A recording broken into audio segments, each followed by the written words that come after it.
Meron ako ngayon nakikita sa IG na umuuso na reel na parang split screen siya pero meron kang certain action pero magkaibang angle. Medyo mahirap siya intindihin kasi somewhat bago siya or bagong style na paggawa ng reel pero papakita ko na lang sa inyo.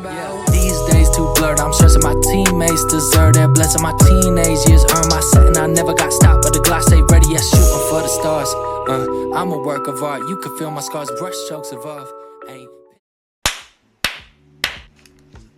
Okay, so some of my friends are asking paano ko daw ginagawa yung online content ko, specifically yung Instagram Reels. Isa lang yung lagi kong sinasagot sa kanila. Kinuha ko lang yung idea online kasi yun naman talaga. Almost 90% ng fina-follow ko sa IG, same ng niche na ginagalawan ko. Every time na mag-open ako ng IG, kung hindi dog lover contents, videography or cinematography yung makikita nyo. In this video, I just want to talk about yung clarification ng pangongopya or difference ng pangongopya sa pagkuha lang ng idea. Simula format, style, hanggang camera movement, ginaya mo talaga. Pag-usapan natin saglit yung usapang pangongopya ng content. Ito, opinion ko lang naman and medyo subjective tong matter na to, but yung pangongopya ng mga simpleng content online, hindi na dapat ganun ka big deal or hindi na dapat ganun sineseryoso. Sabi nga nung ibang sikat na content creator, there's no such thing as original content anymore. For example, sa TikTok pa nga lang, if someone started a trend or a content tapos biglang may kumopya,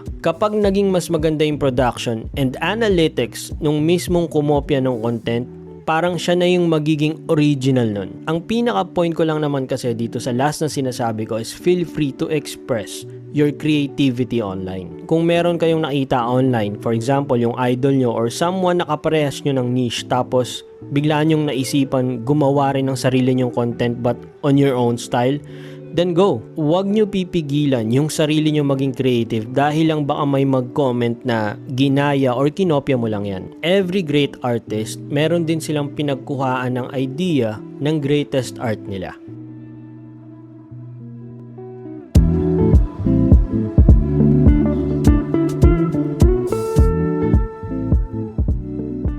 Okay, so schedule sana ng car wash ngayon kaso mukhang uulan kaya I decided na wala.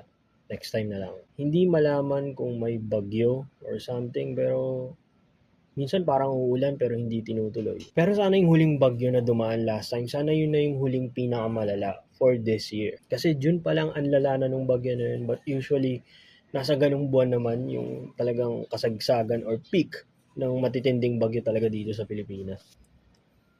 Nasa to-do list ko sana magpalinis ngayon. So, naantala kaya hindi ko alam kung saan ako ngayon pupulutin. Too late na para palitan yung task na nandun sa list. Kaya, paano ba?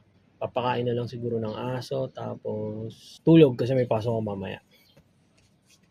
Okay, so excited ako gamitin ngayon yung bago kong mic, yung Lark M2. Na-mention ko sa previous vlog na meron akong pinag-iipunan na camera, yung Canon R8, but naisipan ko mag-invest sa mas maayos na microphone kasi hindi maayos yung microphone nitong Canon 700D. Actually, yung built-in microphone lang yung gamit ko alam mo yun, hindi naman masyado maganda. Tapos yung mic port niya, which is ikukwento ko mamaya, hindi na okay or suspecha ko lang hindi okay kasi yung mga ginamitan kong mic before or ginamit kong mic before dito, hindi maganda yung pag-produce ng sound and then merong static na noise. And then last week, nag-decide ako mag-invest sa Holyland Lark M2, yung wireless microphone na sobrang ganda ng mga reviews ngayon na halos panapat na rin sa DJI. Initially talaga ang plano ko lang, ganito pa rin magre-record gamit yung camera and then i-connect ko tong wireless mic na to kung nakikita nyo ngayon sa sombrero ko. I-connect ko siya sa phone. Now, nagulat ako kasi hindi lang basta maganda yung quality ng tunog niya,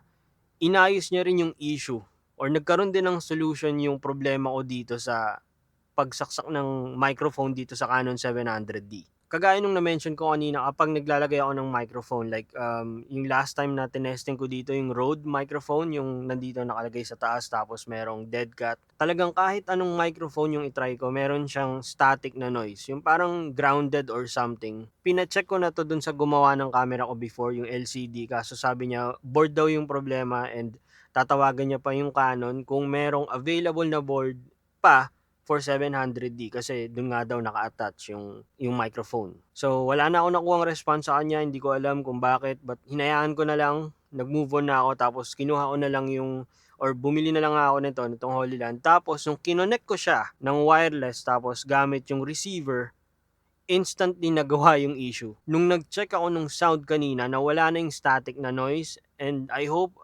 etong recording na to wala nang static talaga totally. Hindi ko alam kung nagawa yung issue dahil wireless yung setup or wala, hindi ko alam. Wala naman kasi talagang inayos dito before eh. Kumbaga nag-give up na ako. Hindi na ako maglalagay ng microphone dito or hindi ko na ipapagawa yung mic port niya kasi bibili rin naman ako ng bagong camera. Totally sinukuhan ko na talaga pero nagulat ako kanina nung tinesting ko siya. Tapos pinakinggan ko sa computer yung mga video na tinesting ko tong mic dito sa camera. Okay yung tunog as in pulido. I-adjust ko na lang konti sa settings para makuha yung perfect na sound but wala, excited ako sa ngayon talaga sa totoo lang kasi mas madali na sa akin mag-record kagaya nung hindi ko gaya nung ginagawa ko before na nire-record ko muna sa laptop or nire-record ko muna sa phone and then isi-sync ko pa dito sa camera by clapping, all that stuff. So ayun, sana magawa na talaga and sana tuloy-tuloy na hindi na magkaroon ng issue kasi anyway, kahit magkaroon pa rin naman ng issue to, okay pa rin naman ako dun sa phone na pagre-record. Ang importante lang din naman sa akin maganda yung sound quality or yung voice quality. Hindi ko nagagawa ng review tong microphone na to but siguro sa next video i-share ko na lang kung paano niya inayos yung issue ng tong camera na to. Kasi feeling ko hindi lang ako yung nakaka-experience ng gano'n na merong static sound every time na nagtatry sila mag-record ng audio sa mga camera or phone nila.